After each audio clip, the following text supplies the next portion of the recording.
অভয়নগরে ৪ বছরের শিশু অপহরণের ৩ দিন পর লাশ উদ্ধার।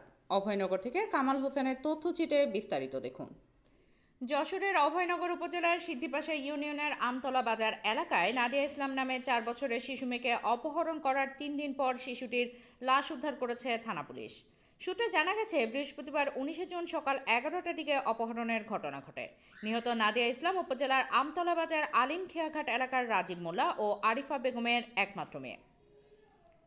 ঘটনা সূত্রে জানা যায়, বৃহস্পতিবার সকাল ১১টা ১৫ মিনিটের দিকে মা আরিফা বেগম বাড়িতে সাংসারিক কাজে ব্যস্ত ছিলেন এবং মেয়ে নাদিয়া বাড়ির উঠানের সামনে ইটের সলিং পাতানো রাস্তায় খেলা করছিল।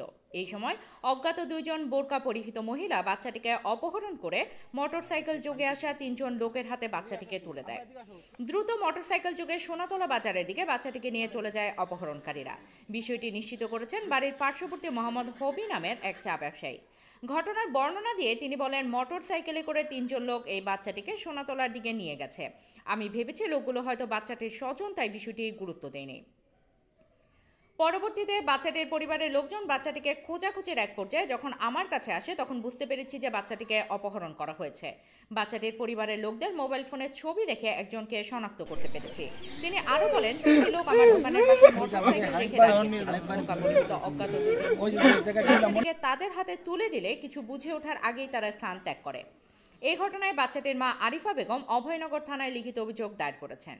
বাচ্চাটির মা আরিফা বেগম দাবি করে বলেন, পারিবারিক কলহের জেরে আমার ননদের দেবর তার সহযোগীদের নিয়ে আমার মেয়েকে অপহরণ করেছে। নিহতের মা দোষীদের বিচারের আওতায় এনে দৃষ্টান্তমূলক শাস্তির দাবি করেন।